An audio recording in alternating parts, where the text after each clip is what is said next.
Right, good evening, everybody. Can you hear that okay? Right? Not yet.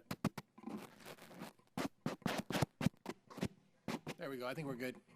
All right, so good evening, everybody, and welcome to the the West Sacramento Port District Commission meeting of January 11th, 2012. This evening, Commissioner McGowan is not with us. He's on other county business. So we'll start this evening with the Pledge of Allegiance. Mr. Bill Lowell, would you lead us in the pledge, please?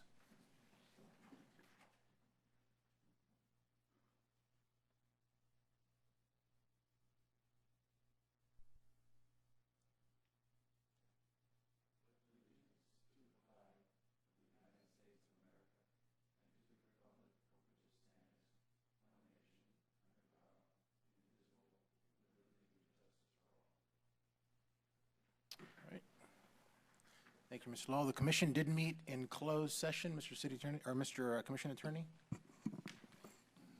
Thank you. Yes, the commission met in closed session to confer with its real property negotiator concerning the property at 2895 Industrial Boulevard. No action was taken.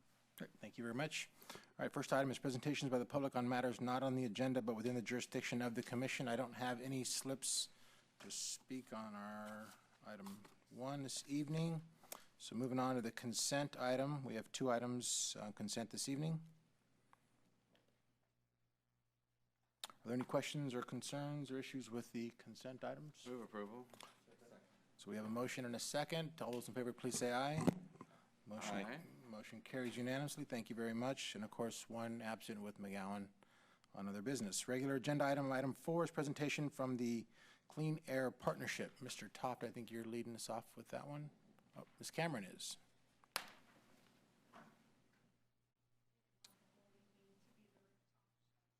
There we go. Good? Yep. Okay. Just to give a brief introduction, this year in 2012, in an effort to be a responsible, proactive community member, the Port has joined the Cleaner Air Partnership as a business member. The Cleaner Air Partnership is an alliance between the Sacramento Metro Chamber, Valley Vision, and Breathe, California. It is managed by Bill Mueller, who's the CEO and managing partner of Valley Vision. Bill is here tonight to talk about the Cleaner Air Partnership and answer any questions you might have about their organization and the Port's involvement. Thank you. Thank you, Ms. Cameron. Good evening, Mr. Mueller. Welcome to West Sacramento. Very happy to be here, one of my favorite cities. All right. Again, thank you for having me. I was just going to make some brief remarks. I am the CEO of Valley Vision, which is a civic leadership regional organization. And I also have the dual role of being the manager of the Cleaner Air Partnership. The partnership has existed now for over 25 years, a partnership between the business community, the environmental and public health community, and is really focused on economic growth and environmental stewardship and reducing air pollution. And it does so in a way that is incentive-based. There's a way of approaching environmental sustainability that can be with the proverbial hammer. We are looking for opportunities where the business and environmental community can agree on a set of strategies and use sort of incentive-based approaches to go about doing that. Over the 25-year history, it's had sort of an illustrious history of working on things like smog check, stationary source rules, and in a host of other areas. And one of the emerging areas is that because of the air quality challenges that we've had in our region, focusing not only on stationary sources and mobile sources, increasingly we're looking at a third realm, which is land use, in the way that our communities are created and how that sort of drives vehicle miles traveled, literally, and can impact air quality. So those are sort of the 3 realms in which we work. One of the things that has us extremely excited is the fact that the Port of Sacramento has joined us as a business partner, as an enterprise. And we're very excited about what that prospect is. We know that the Port is a very fundamental aspect of the region's infrastructure, business infrastructure, as well as transportation infrastructure. And I think in the port's wisdom, it's seen fit to work in partnership with a variety of organizations that hopefully will support and, by knowledge of your growth, can work alongside you and support you as you go about making and rendering decisions. And that's certainly our hope. We're very active at a regional level within the air basin, but also with cities and counties. We're very active with the Metro Chamber's capital program, and we'll be taking a delegation back, and I play a dual role as one of the chairs of that trip. So we'll be developing federal policy, and we've been working with your staff on an agenda that sort of responds to your membership within the Clean Air Partnership. So again, we're very excited about the partnership that we're embarking on and look forward to working with you over the next year. So thank you very much. Thank you. Any questions or comments? No? None at all? That means you've done well. Thank you very much for your presentation. All right. There are no questions from this commission. You've said all that needs to be said. Awesome. Thank you very much. Thank you for coming in. All If right. anybody has any questions or are looking for more information, cleanairpartnership.org is your website where we can provide the public with more information. So thank you very much. Can I just say something? I'm glad we've done this as a port. We're a pretty lean organization, so we're not joining a lot of organizations or other efforts.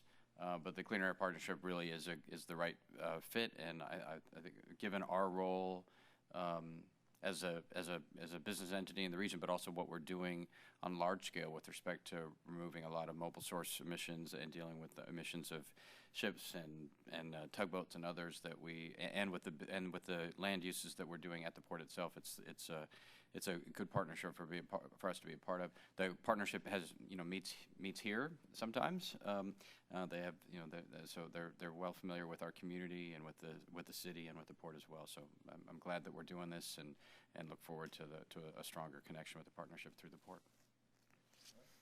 Thank you. All right. Okay, no motion needed, so that was just a presentation. So item 5,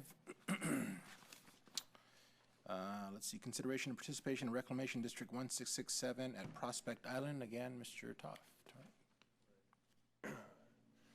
Good evening. I'm going to wait for Chris to call up the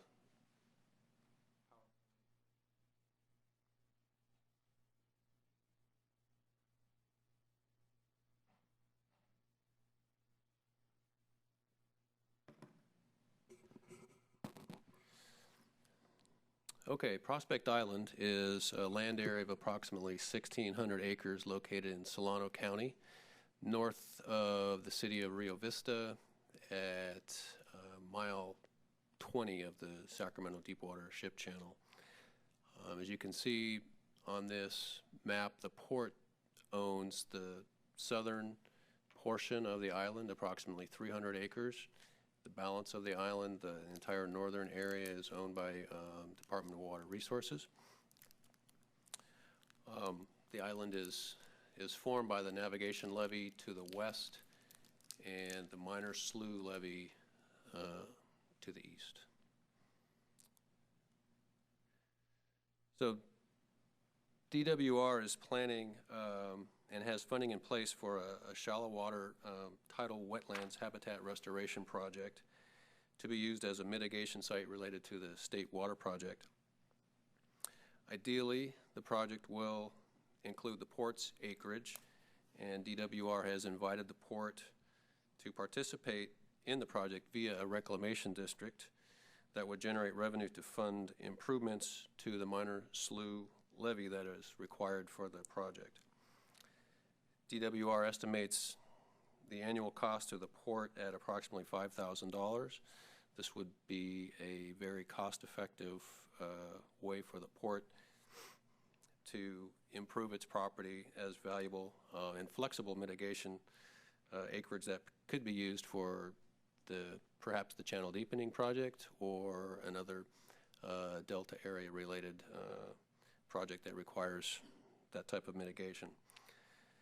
The district board, it's very simple. There's one other small property owner, but It would be a very a small board, three trustees, 2 of which would be from DWR, 1 would be from the port. The port has indicated to DWR that we have the capacity to actually administrate the reclamation district, to add value to the district through our expertise in our flood improvement program, doing levee improvements and reclamation district management. Staff estimates that that responsibility would generate approximately 40 hours of billable staff time per month, and which would generate approximately $50,000 per year to the city. So tonight, staff is requesting that the Commission authorize the staff to negotiate an agreement with DWR specifying the terms of participation in the district, as well as provide guidance as to that position, the trustee position, whether that should be staff or perhaps an elected official. So that concludes my presentation. Great. Okay, thank you very much for the presentation. Are there any questions? Or let's see, open up a public testimony. Not yet. Any questions or comments by the Commission? Mr. Hannison. Yeah, Rick, just on the administration of this, whether or not a staff person or someone else is a port commissioner is on this reclamation district, what are the implications with the work that's going on for the Delta protection? I mean, is there any difference in the administration of that, or whether or not this reclamation district has any kind of influence or say over that process? Well, it would be the reclamation district is solely for improvements to the minor slough levee. It doesn't really, the habitat restoration project is separately funded and really controlled by DWR. So this would be actually a very simple RD that would generate revenue to improve the levee, which is required for the habitat restoration project. But that project would be managed entirely by the habitat itself, would be managed by DWR. But it would provide flexible mitigation that certainly enhances Prospect Island as habitat. So just the finance of this. So it would cost $50,000 a year to administer this, and we're a quarter or 20% of the land area of Prospect Island, and so DWR's contribution is what, Much higher. $20,000 or $25,000. Well, who's making up the difference? They've indicated to us that actually our annual assessment, which would be handled informally, not an assessment role per se, would be approximately $5,000 a year. So the majority of the acreage and the lineal feet of minor slough levee is their responsibility. So they would be responsible for the lion's share of that levee improvement project. So while we don't have a definite cost, we certainly will have some input as a board member on making those decisions. And why are they interested in doing that with us? I mean, I think they need they can't form an RD just by themselves. They need another district requires another entity, another property owner, and the contracts that need to be let for evaluation and improvement of minor slough levee need to be handled through a reclamation district, or they have determined that a reclamation district is the preferred vehicle to handle those improvements. and does this reclamation district, it currently exists, but it's not active, or? It has, correct. It was active. The history is the island was purchased by the port when the Deepwater Ship Channel was constructed. Most of that acreage was subsequently sold to a farming interest. The RD was activated at that time for keeping the land dry and farming the land. When it was sold to the Bureau of Reclamation in the 90s, I believe, the RD went dormant, and it has been dormant since then. So will this RD then be eligible to be its own? The reclamation districts in districts of the Delta select representation of their own to the Delta Protection Commission? This is probably out of your. I don't know the answer your to area. Okay. And I mean, this has to have come up at some point as DWR. What was their or our analysis of just them buying it from us, or are we not interested in selling for some reason? Or this seems like a lot of payments back and forth and government and stuff like that for a small amount of property that we don't have any use for other than as a potential mitigation bank. So was that analysis done by one or both parties? We've discussed that option internally. They have not approached us with that proposal. It's something that we could pursue. But I mean, is it likely? I mean, $50,000 a year might be better than selling. So is that why we haven't pursued it, or? Well, it's a relatively new concept for us. I mean, that we have to, in all likelihood, to mitigate for the channel deepening project, we would have moved ahead with some sort of a mitigation project on our acreage anyway. So if we could sell it and get the credit for the mitigation, then that would be an option for us. Yes, our real interest in this property, our own property, is for mitigation. We will get some mitigation benefits out of this project, whether we own it or not, and I think Rick is right. If we can arrange to have those mitigation benefits accrue to us, if we sold it or kept it is kind of largely irrelevant.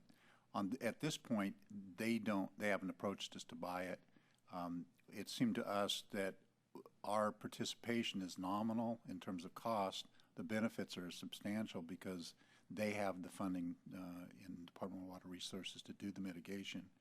And then they've thrown in an additional benefit. They don't really want to try to administer this RD, so we can get a little bit of money to do it and offset our costs, more than offset our costs. And it's very different, not very different from our other administration of the RDs. Right, it's not a big cash infusion. I mean, No. just so, I mean, it's clear that nobody walks out of here thinking we'd have $50,000 extra to play with each year because we'd be spending a good chunk of it. But it would allow us to not. It would allow us to not have to potentially not have to reduce our own staff as much. Staff that are currently doing stuff that we no longer have funding for would be doing this instead.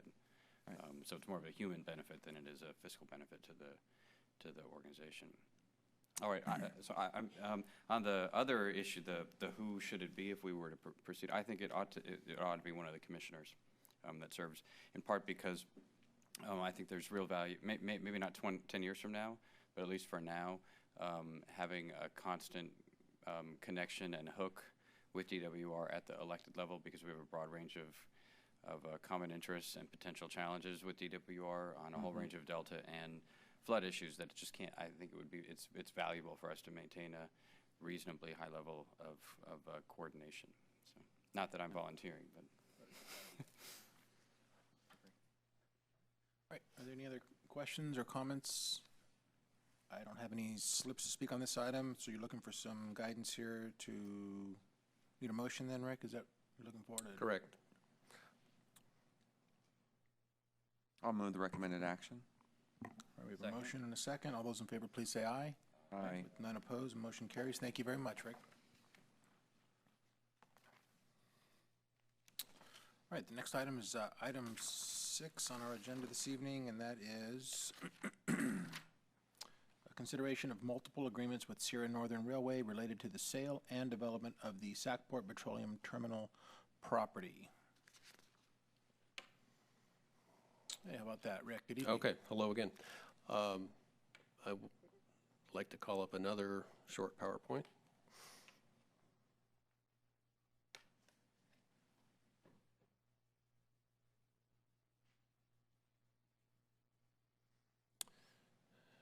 Okay, so this item relates to what we know as the Sackport parcel, which is 18.8 acres of vacant land along Industrial Boulevard. It's shown here as the green highlighted area on the left of this map. The Sackport parcel gets its name from the petroleum tank farm project that was approved in 2009 but was never built. That project would have consolidated 4 existing tank farms that are currently located on the Sacramento River to port property.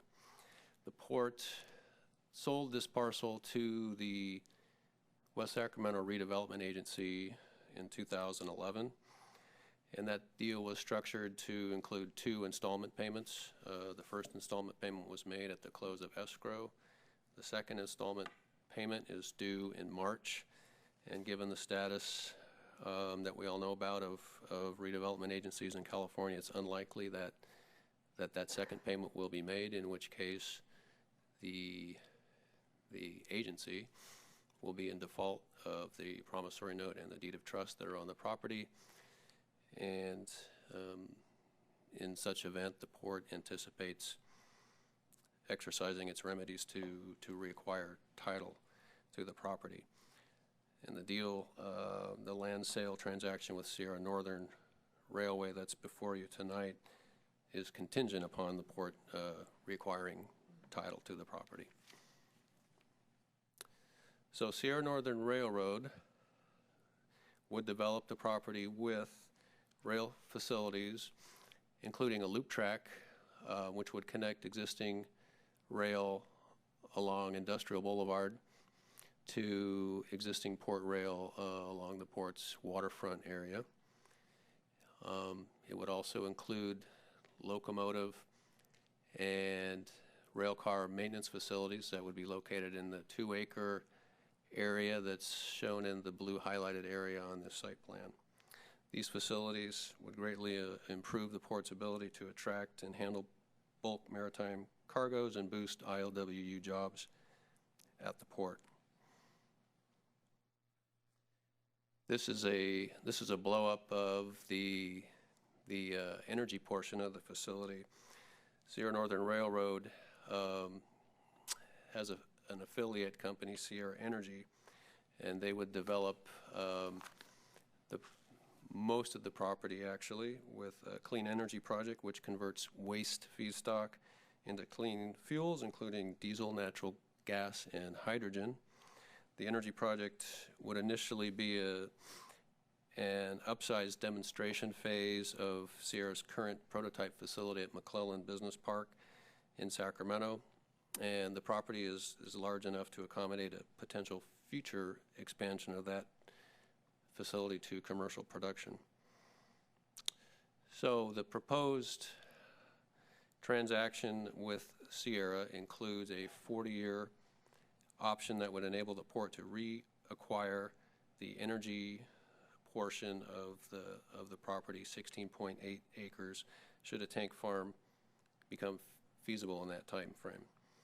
The land sale would generate an immediate $1.5 million in revenue to the port and would enable the development of facilities that would increase the port's maritime tonnage, create ILWU jobs, and bring a clean energy project to the city of West Sacramento. Staff is recommending that the commission approve this transaction by adopting resolution P12-2 tonight. So those are all my comments. Before we get to questions, I'd like to point out that Sierra Energy is here tonight. Mike Hart, Sierra's CEO, can provide you with more detailed information on the energy project if you have any questions. So, thank you. All right, great. Thank you very much. All right, I have a handful of slips for public testimony this evening, so I'll go ahead and start with that unless there are any burning questions to start off with. All right, so we'll go ahead and start with the public testimony. And first this evening, Ms. Denise Seals.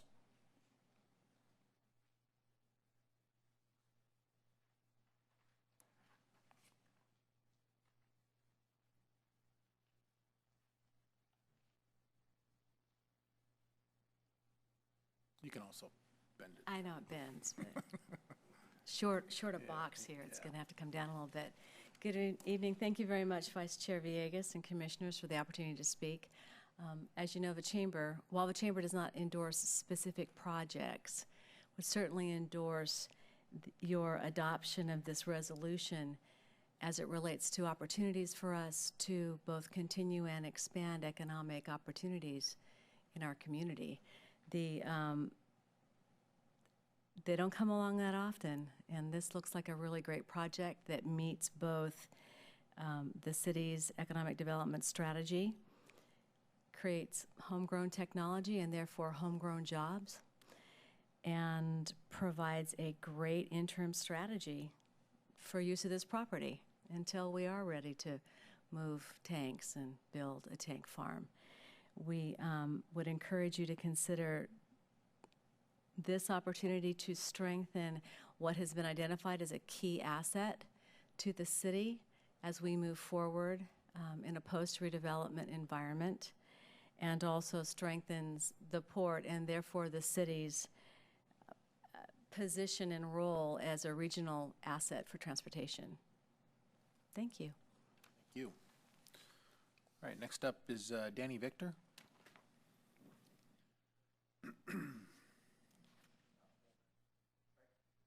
Mind if I go first? We're all in the same agency, and I'm the president of the locals. That's fine. Thank you. Derek Peterson, President, Local 18, Longshore Division.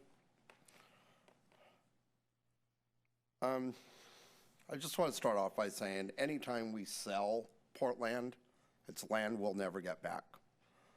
We understand that you came to us on this tank farm issue, and we supported the tank farm. Now the tank farm's leaving.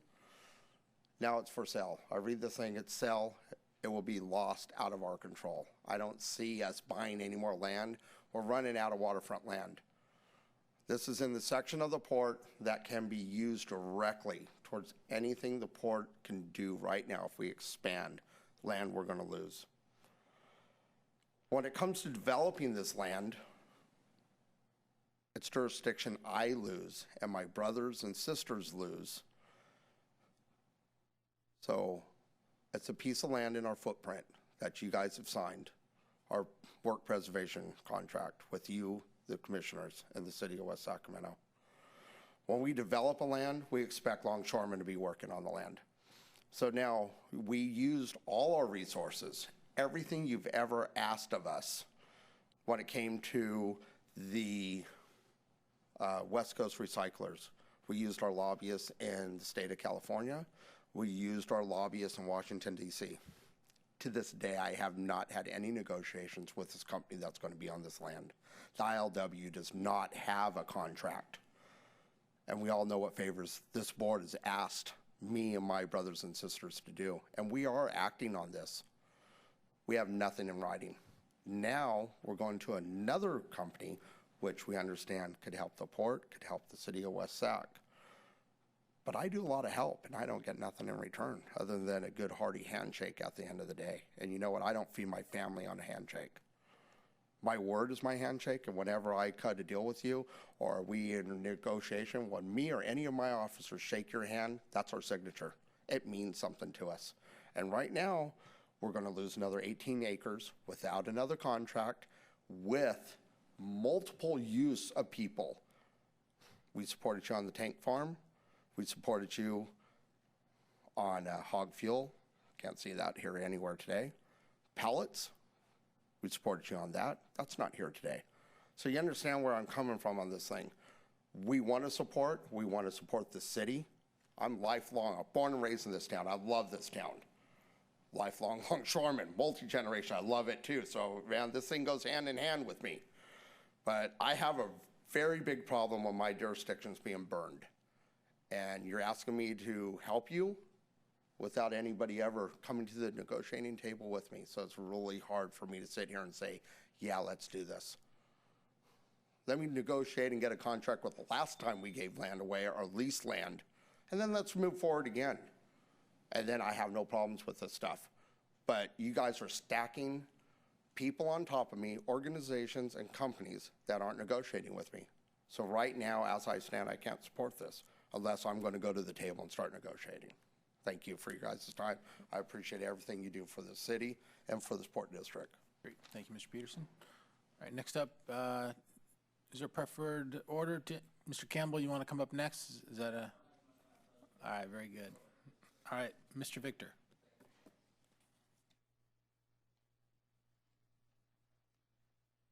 I just want to reiterate what Derek Peterson said, but kind of a general viewpoint.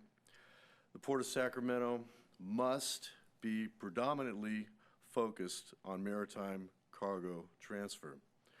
If and when we have funds allocated for the deepening of the Deepwater Channel, we will need the land the port has in its possession now to expand this facility. The sale of land that should be designated for maritime use to a non-maritime entity is not only non-visionary, but is also an irresponsible use of this precious and vital asset. That's all. Thanks. Thank you, Mr. Victor. Mr. Campbell.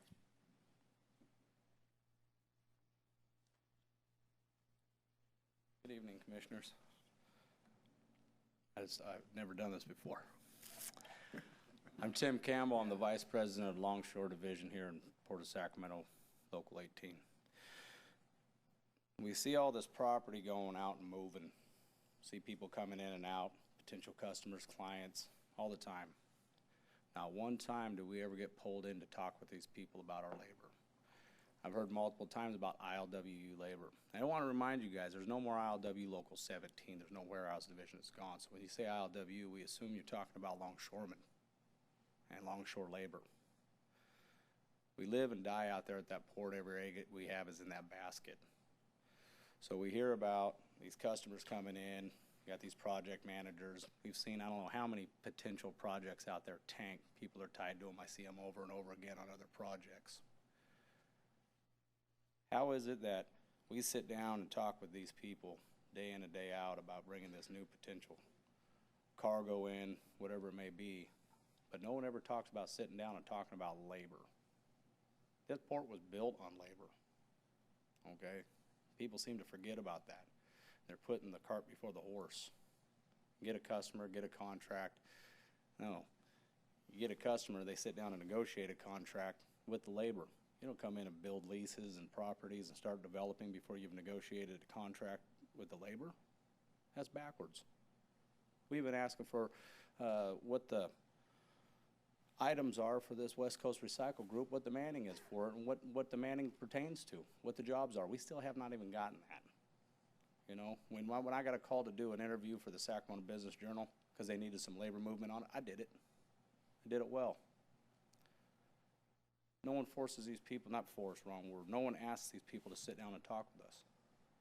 It's almost like they're deterred from talking to us. Something's got to change. We got to start doing something different. I pull you guys down to crawl over you and you do the same to me, but we should be shoulder to shoulder working together on this thing. And we're not. There's too many agendas out there, too many hidden agendas, too many backyard deals going on, and none of it has to do with our labor. We're frustrated by it. We're going to be getting in contact with the people we need to get in contact with. I've asked to meet with you commissioners a lot, and a lot of you don't even return the phone calls. It's kind of hard to sit down and do that. Okay? We need to gain a relationship. Starts here. I'm calling you guys out on this, on the floor right now. I want to start sitting down and meeting with you guys. We need a relationship. It's 2012, it's a new year. This relationship needs to be built on trust, and everybody needs to start keeping their word. I sat up here and read a letter to have Mike Lucan fired. Not one of you commissioners or the mayor contacted us and asked what our concerns were. Our union's not very happy about that. That's all I have to say. Thank you, Mr. Campbell.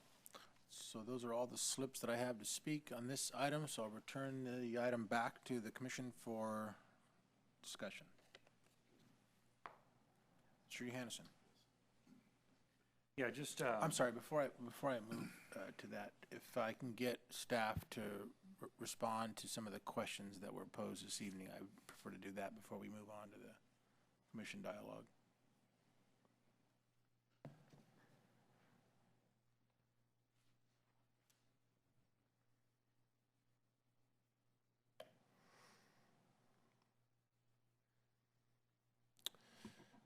So with respect to the ILW Longshore comments, this project is the rail facilities have, while it's an indirect benefit to the jobs at the port, the ILW Longshore jobs, it's a very real and tangible benefit in that the rail facilities will attract additional maritime cargoes that will generate additional ILW jobs. Those jobs are not negotiated. They're there when the ships pull in to load and unload cargoes. These guys get the jobs. There's no question asked about that. So the port has the same interests with labor in that regard, very much so. We all want cargo. Cargo is revenue, cargo is jobs, so we're on the same page there.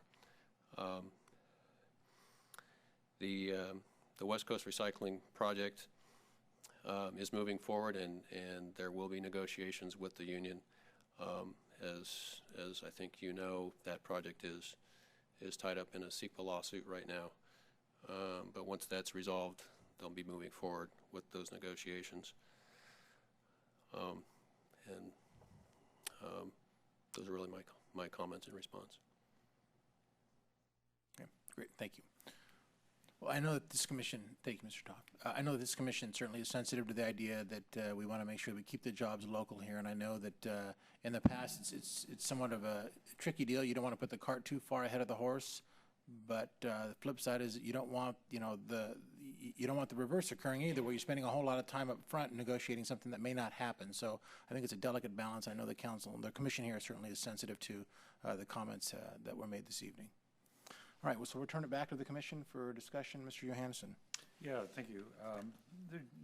Maybe just a couple comments. I think this project, one of our main concerns was what to do about these tank farms and the availability of land within West Sacramento to eventually have some kind of place where we can relocate. And I think what this deal looks like it's going to do is allow that vision to occur. It's going to be quite a while before I think those tank farms are even considered to move. They have to amortize the cost of what they've got there, and right now there doesn't seem to be a lot of willingness to move on that. But at least what this does is it gives an option to some point in the future at a cost that are pretty much specified on how to make that happen. But I think, in terms of the maritime use, I think the rail component is going to do basically two things. The first, it's going to help bring more cargo in there, which I think is going to help our port and help support the jobs that are there, and hopefully more jobs that are there. And secondly, it's going to be consistent with our desire to move all the rail out to the west side, because that would actually help. One of the major problems with our rail now is how the rail traffic impedes, particularly the traffic on Jefferson. And we've talked in the past about mitigation measures that we're going to take when that happens. But I think in sum total, this is a good project. I'd like to maybe see maybe a little more articulation of what the economic benefit of this is. We have some indications of what the jobs are, but what this would be in terms of more direct and indirect economic benefit to West Sacramento. I know the facility there, the conversion facility, is going to be a demonstration facility, not really a production facility, but there's going to be some elements of research and development, I would imagine, some jobs that are associated with that. And then finally, I think I recognize ILW, and they have been partners with us in the past. And they have been a significant help in our ability to get funding for port deepening and a lot of other things we as a city and we as a port commission want to see happen. So, I would certainly want to direct staff to see what you can do to get that conversation going sooner rather than later. With any private operator that comes into this area, particularly ones that we can perhaps provide the introduction and helpfully show the value of what hiring our local labor force would mean to the city and to the port.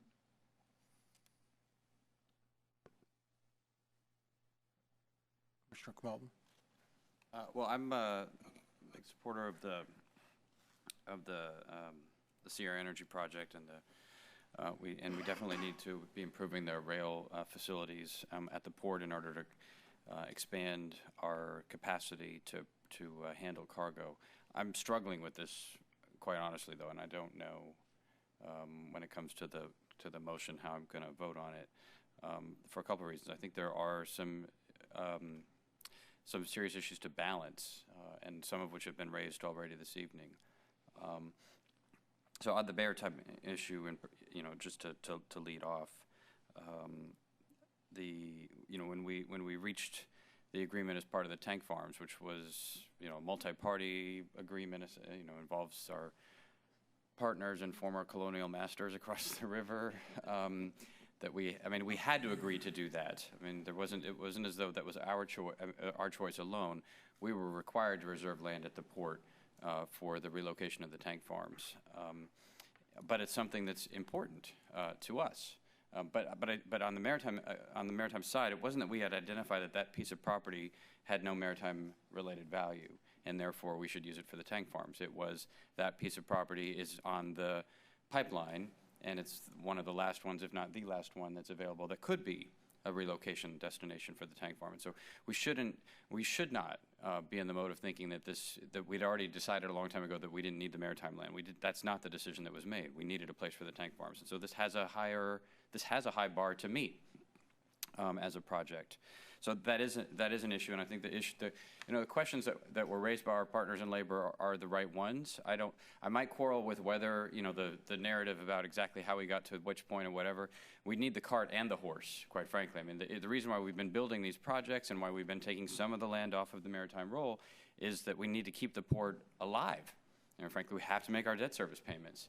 And I understand for ILWU and our other partners that that becomes frustrating to hear that constantly. Well, okay, that's great, but at what point, are you prepared to mortgage and sell the entire port in order to keep 1 acre alive? Where is that line? And I think we are all struggling with that. What's the right balance between, preserving the maximum amount of maritime land for maritime use versus making sure we can also make the debt service payments so that the whole thing doesn't come to a crashing halt. And so that's the balancing issue. And I think the concerns that have been raised are the right ones. I share them. I don't know whether this is the tipping point or not, but it's definitely the right issue to be raised. And the questions around the non-responsiveness of some of the prior companies that we've dealt with are relevant. We should be helpful in making sure that happens. We can't insert ourselves into labor negotiations directly, but we should be encouraging companies from the front end to be engaged in those discussions.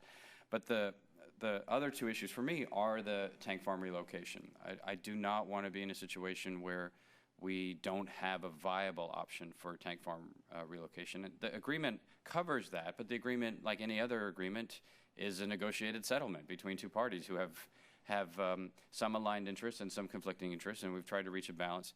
I'm not convinced that this is the appropriate balance, that it appropriately protects our interests in the long run. I'm not saying it doesn't, but I'm not yet convinced that it does, and that is of paramount importance to me, because if we get to anywhere down the line on our development plans for the Stone Lock and Pioneer Bluff area, and we have these massive tank farms right next to where we intend to put parks and elementary schools and child care centers, it's not going to work. It's going to be disastrous, and people are going to look back and say, what were those people thinking? They adopted this land use plan that said that they wanted recreation and kids and all this stuff, and they, at the same time, signed an agreement that made it uneconomic for relocation of the tank farms to ever occur. And that's the balancing question. And I just, as I look at the agreement, there's no single provision of the agreement that, there's no poison pill. Everybody approached this in good faith. It's not clear to me that the economics will make it viable in the long run for that to occur or not. So for me at least, I'm still mulling that over as we have our discussion at the council. But it's a critical one. I think every time I come here and look across the street at the Dharma realm and the opportunity that the then council, couldn't quite pull the trigger. And Mr. Toppenberg's in the audience. He was here. The council then, made a financial decision at the time not to try to acquire the El Rancho Hotel, and maybe it felt like the right one at the moment. It certainly doesn't now. The Dharma Room was a great institution, but in terms of what our downtown and riverfront might have been had we been able to incorporate that, it was the wrong choice. And I don't want to look back at myself if I'm still on the council in 20 years, or have the community think, gee, they weren't thinking of posterity when they made that choice. So that's why it's a critical one that we get that right. And I'm not yet sure about the balance of the negotiation on that topic. The other is the rail. Because this is just a conundrum that we're in. We want to simultaneously move rail from the east side of the city, and this is an interest that we share with Sierra and with our users. We want to move that to the west side of the city, be massively more efficient for rail operations, and eliminate the conflicts with our major arterials, including, most importantly, but not exclusively, Jefferson Boulevard. So we want to do that. At the same time, what we're doing here is essentially trying to improve our capacity to be able to move rail through the east side of the city. And for the right reasons, right? We want to be able to be able to manage rail traffic in a more effective way. But we also need to be careful, because if we have too much rail traffic on the east side of the city, no matter how much well managed it is, it becomes a problem. And so for me, it's partly an issue making sure that we're not in any way jeopardizing the long-term plan for West Side. And I think, the city manager, the port executive director, and others on our team have, I think, made a good case internally that we're okay on that score, but that we have meaningful ways to assure the community that we have this handled. Right? And the reason why we run this port is because we wanted to get public access to the asset for the community. We wanted to stop the idea that there was going to be 1 million trucks and 1 million smokestacks right in next to our neighborhoods, and we wanted to make sure that the port didn't significantly damage the basic circulation system of the city. Those were the three core interests that the community had when we said, look, Sacramento County, we want to make sure that the port is operated in a way that's both economically strong and that is a good neighbor in the community. And that remains it's always our issue. And our job is to balance those two, and we do it every time. Every time we have a big project, it's like, well, we have a good project, and we're going to have an extra 6 trucks or an extra 1,600 trucks.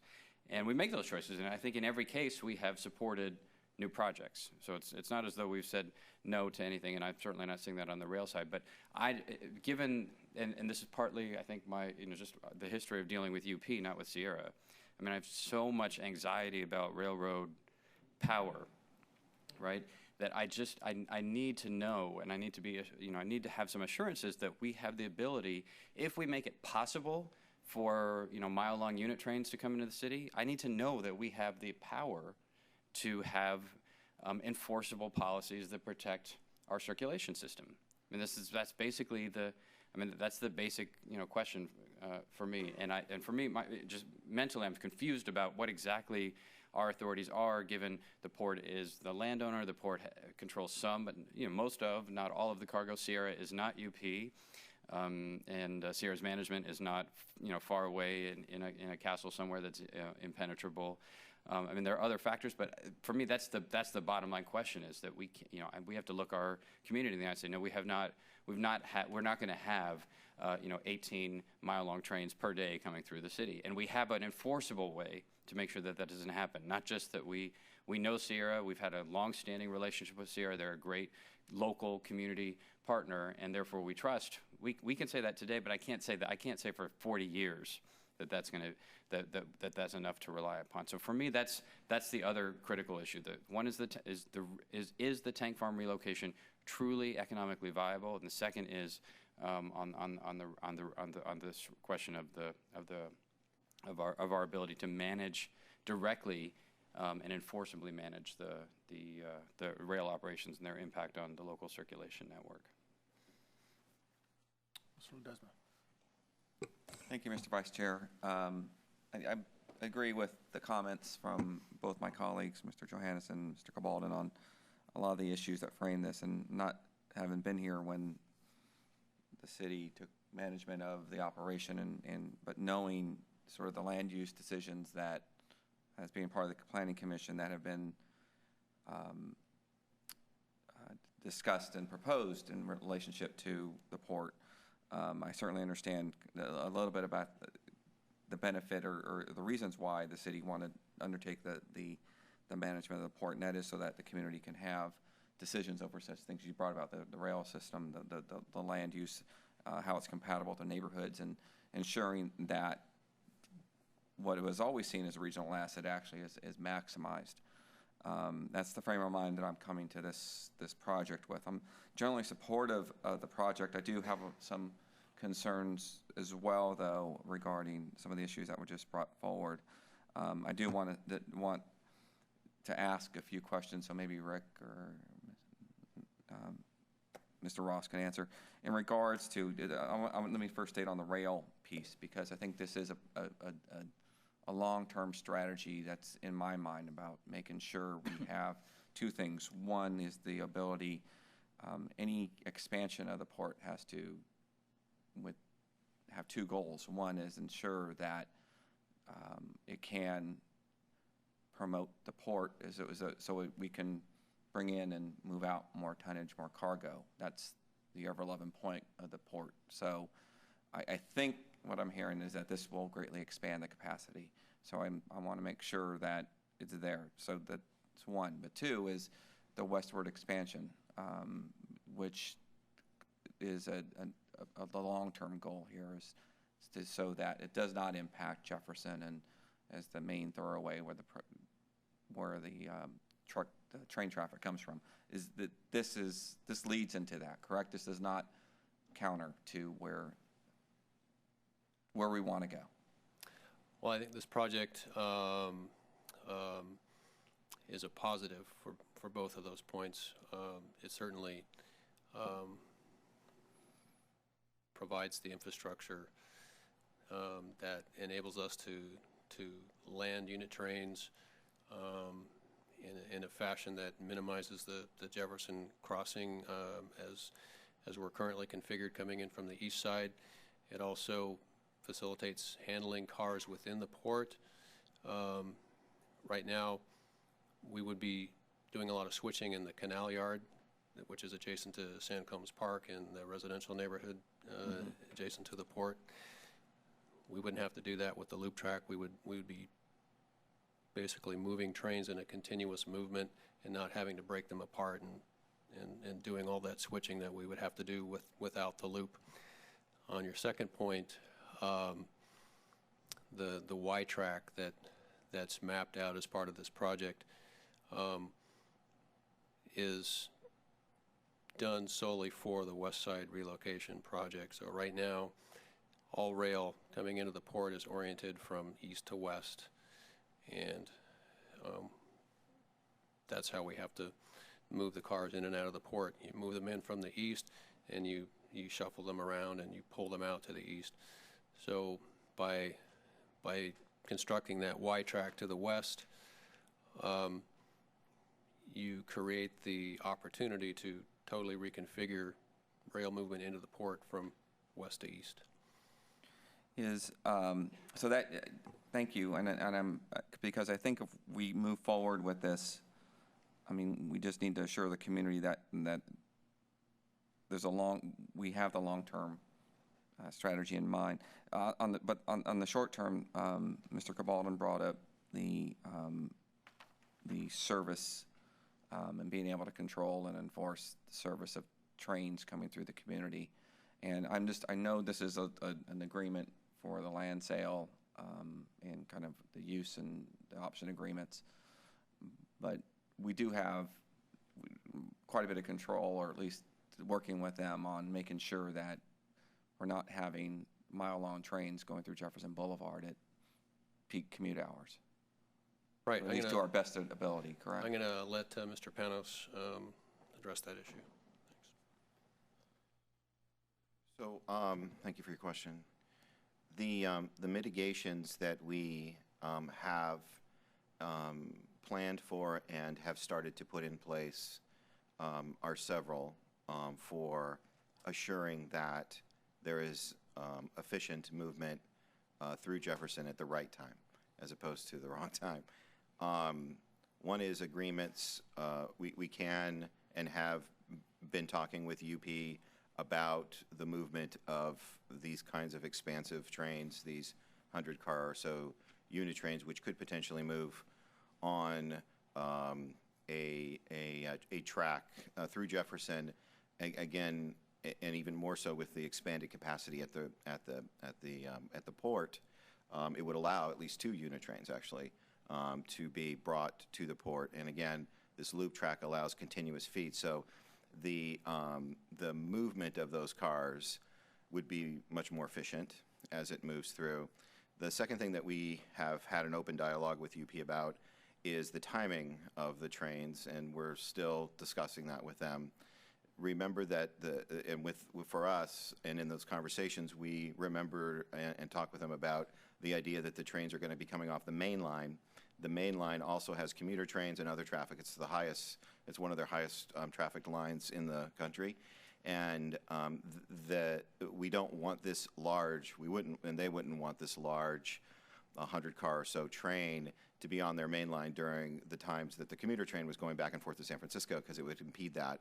And that, and I don't have the exact times, but it's generally from early in the morning, 5, 6 in the morning, to 9 o'clock at night or something like that. But we would structure it so that our goal would be that those trains would arrive after the commuter trains were done and before they started up in the morning, and we would have a capacity to turn trains.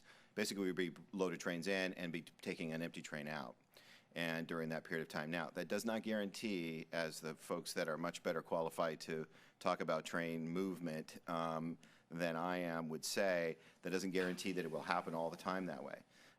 There are accidents, there are delays, there are unpredictable conditions that happen with any kind of transportation system, especially a rail system. And so there is the potential that we would impede in a way which we did not anticipate or we did not want traffic. So that happens today. That would happen in this case as well. We will, just to touch on a couple more mitigations, the council, the city council had approved previously, just recently actually, some traffic control systems for the lights on Jefferson in that area, and that will help move traffic through, and some signage, electronic signage to indicate when a train was actually going to be coming through town so that people could be forewarned.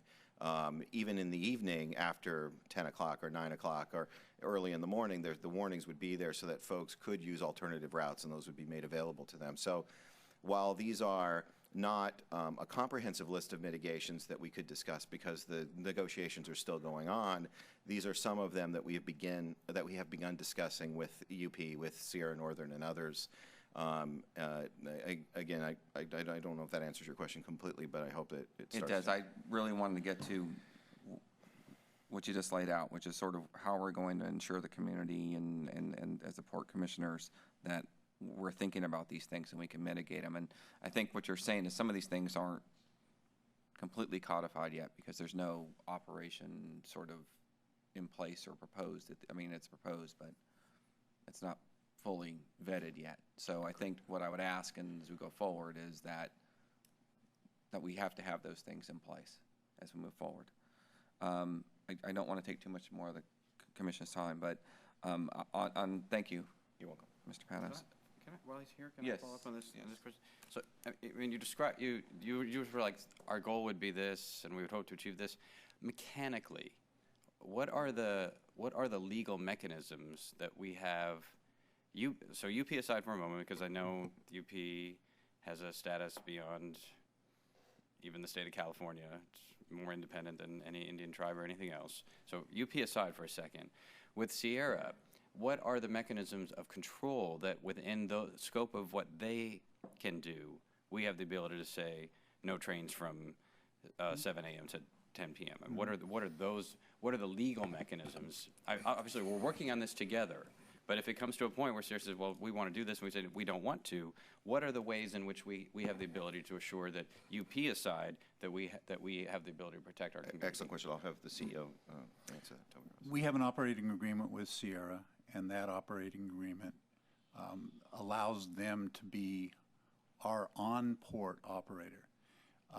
We should be clear that when we're talking about unit trains, we haven't finally resolved all of this, but it's very likely Union Pacific will bring the train onto the port, and then Sierra would operate it on the port, and then it would move out. We have two manners. We don't have a specific relationship with UP that would control this. We're relying on their interest and our interests being identical, and that is to have this be a harmonious service with their main line and a desire to have this be something that we will ultimately work for the port. And they have been very cooperative in their discussions and somewhat guarded in terms of their willingness to even do this. So there's some steps that we have to make with UP before they're even going to engage in this, because they're very protective of their main line. And they want to make sure that we're not going to do things in this operation that affect their main line. And so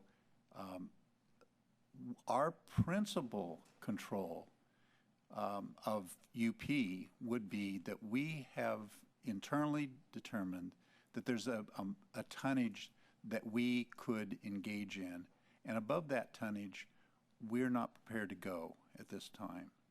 And so that means that we would have the possibility of 2 to 4 trains a week of this type, so 2 to 4 in and out.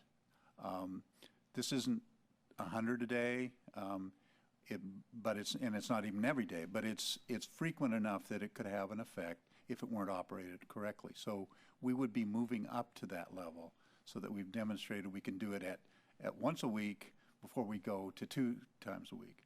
All of these things we can control, but we control it indirectly by virtue of cargo and cargo relationships. Our arrangement with Sierra could be fine-tuned to a great deal, but that wouldn't necessarily address your concern, because the real concern is the train coming from Roseville and arriving at the port, and that's UP. So we do have an agreement, an operating agreement with Sierra that not only today gives us some control, but and Mike Hart is here today, and he could probably address this, but I'm sure they would be open to concerns that the council might have or the commission might have on regulating operations so that they don't present problems for the community. Yeah, because what you described, what you said about the operation, the improvements will allow for less impacts on the community, in the same way that a freeway allows for less, but it also invites a lot more traffic to come on, right? And that's the concern I have. I want that traffic for all the reasons that Mr. Ledesma said. We want to process more cargo through the port, but on our terms. And this is the crux of the issue, is how do we assure that that's occurring? And although because of the current land use of our city and the fact that all of my colleagues live in Southport, the Jefferson piece is seen as the critical piece. It's not the only one, right? The unit train crosses it cuts right through the bridge district in an ironworks. It cuts right through 15th, which is becoming a more significant artery. It would be the landing for the Broadway Bridge. There's a lot of other issues there than just ingress and egress out of Southport, which is itself a huge impact. That we've got to foresee if we're going to be making improvements of this dimension. Now, if we had a strategy where we thought West Side Railroad location we're 6 years away, or even if we're a dozen years away, I'd feel a lot more comfortable. But I don't, none of us can know that at this stage. So this could be the rail configuration that we're looking at for a long time. So we have to get it right. If we're going to create a system that invites unit trains to be coming in, we have to make sure that we have the ability to protect ourselves. And I don't know yet how that happens. Thank you. I was just going to say, because I mentioned it earlier, so as we go forward with that's what I would be expecting in what is that? You outlined the mitigation plan, but how are we going to address the UP issue, bringing the train up, and what is our plan with that? Because I think that's Commissioner Cabaldon's absolutely right about how that this could be a huge impact if the West Side relocation is 10 to 15 years off, as it probably is, minimum.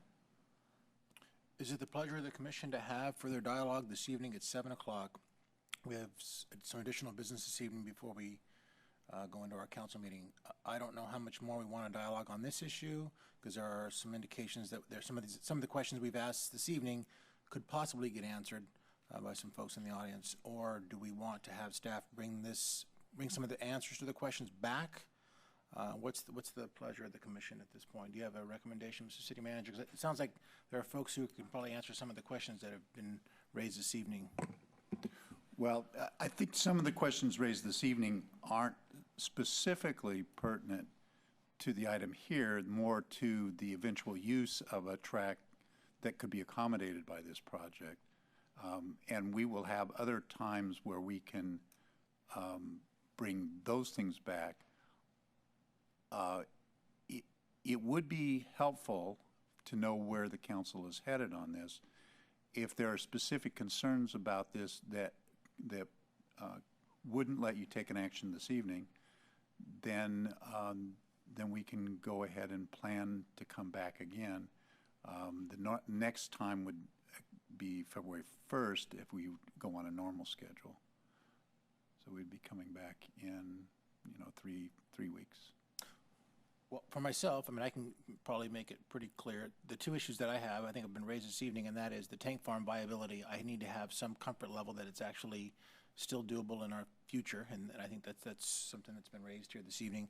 And then also, just to make it simple, I mean, if we can't manage how many, I know that there's been a lot of discussion about how do we manage the number of trains crossing Jefferson Boulevard, but if we can't manage that in an honest way, then for me it doesn't work at all. But if I can be, if somebody can show me or demonstrate to me at least what the mechanism is, as Commissioner Cabalden said, in terms of our legal authority, not just we'd like to, our goal is, but something that has some black and white descriptions of how we manage that. I don't know if it works. But again, I don't know if moving forward this evening precludes further refinement of those issues. Well, as I said, I think that they're related, but not directly related, in the sense that the question of cargo using a track that could be accommodated by this project is a question to answer independent of this project. But if you know for a fact that you don't want to go there, then you probably shouldn't approve this project. I guess I'd say one other thing. Our ability is probably better in terms of the overall magnitude and general control, in the sense that we can control cargo. What we can't do is probably control every single train. And so I think that's what Bill was indicating. We know on a 90% basis, it's going to look like this. Maybe 5%, maybe 10% of the time, it's going to look a little different, and we will have procedures in place to address it when it's different, which may mean that we have to deal with specific traffic actions to control or redirect traffic. But we are going to take it step by step so that before we go to 4 trains a week, we're going to go to 1 train a month and see how that works, and then we're going to escalate slowly. And we can control that all within our own authority. What we can't do is respond to a train wreck in Ogden that stops the train from arriving when it's supposed to arrive. But most of these trains arrive first in Roseville and are held in Roseville until they're ready to let them out on the main line. So for the most part, I think we have some structural protections. We're not going to get an agreement with UP. I can almost assure that we won't get an agreement with UP that says they won't do something that's within their power to do. And as you described, they have a lot of power. But we believe that we can structure a basic relationship that would say they won't do those things because it won't be in their interest either. And that includes not creating problems for us, because that then just stops the traffic. Our recourse, if we can't make it work, is to stop the cargo. And we do have that control. We can stop the cargo. So if we were to approve this tonight, what would be the mechanism by which we could accomplish that? Well, we can come back with a more comprehensive approach and description of how we will manage cargo for the council's, or for the commission's deliberation and discussion. And at this stage, while we don't have any specific control over any particular cargo, we have a lot of control over the magnitude and the long-term relationships, and those could come back to you. And we could come back to you before we enter into any of those agreements. So if we were not satisfied with the way that went, do we have some sort of nuclear power later to declare that no cargo will go through this? We have basically this route? outlined that we are seeking a maximum magnitude of tonnage, and that tonnage will shift away. It will shift to be sustainable categories of tonnage, and so that will be our guideline. That's why we would explain to you how we would do that and what those target levels would be. I think we've had some discussions with commission members about that, but we don't have any of those agreements yet because we don't have any of those agreements. But those are the targets we're shooting for. So yes, we could target that relatively soon. You know, within the next couple of meetings, we could come back and go over that. Probably, I would guess, probably in the time frame that before this would close, because we're looking at a March action here, and we'd have an opportunity to come back before then. Oh, I'm sorry. What's the March action? Well, this, if you authorize this today, it wouldn't close until March. I see. Okay. Yeah, I mean, there has to be some ability to correct if we're not able to accomplish that. I mean, because even through your exam, I mean, if it was 5% of the time, accidents I get, but I also, I mean, I've worked with UP on capital corridor issues and local ones enough to know that even when their interests are strongly aligned with ours, they're often willing to act in opposition to their own interests. Mm-hmm. So you have to have some other. So 5%, if it's just for operational reasons, they choose to put 5% in times that would be problematic for us. If we're running 4 a week, you know, that's 10 times a year where you could potentially have a mile-long train blocking Jefferson and 15th and in the middle of the bridge. I mean, you would have an entirely, other than Mike McGowan, you would have an entirely new port commission by the second Tuesday of the following November, right. And for good reason. Right? Well, I mean, that's such a critical artery that everyone will understand if there's an explosion or a train derailment or something that's going to happen. Mm-hmm. But everyone will not understand if it's UP for operational reasons has decided that they're willing to accept that much of a deviation. Right. And I guess when I talk about 5%, it's 5% away from what are expected, but it still might not be ending up in peak hour traffic. Sure. It might be, instead of being 9 o'clock, it might be 8 o'clock one time. An example that we've seen already, and it's happened several times without great consequences, every once in a while the gates go down. Mm-hmm. And they don't function properly. And that will sometimes take 20 to 30 minutes to fix. Those kinds of things can happen. And if a train had to come out of the sequence, we're talking about probably 12 minutes of delay on Jefferson. As long as that's not at the peak hour, it's probably an accommodation that we can make. It wouldn't happen frequently. But I think we can talk about those parameters in some detail and talk about with the recourse. If it turns out that it happens too much, then we can cut back on cargo and it doesn't happen.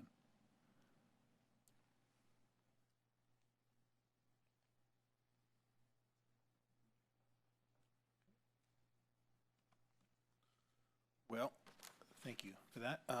So what's the pleasure here? We need to make some decision about that. Sir, yeah, looking for a motion, one way or another. I mean, I would make the motion to adopt the staff recommendation. All right, so there's a motion on the table. I'll second. Motion and a second. So I'm going to vote for it, but would like to include the direction that staff bring back exactly what the port director just said for commission consideration and action. Okay, so the motion maker includes the friendly amendment, and Yes. so we have a motion on the table with a second. All those in favor, please signify by saying aye. Aye. With none opposed, thank you very much. Motion carries. That takes care of our formal business, if I'm reading this correctly. General administrative functions, port manager reports, probably We don't have anything this evening. port attorney. So we're adjourned. Thank you very much.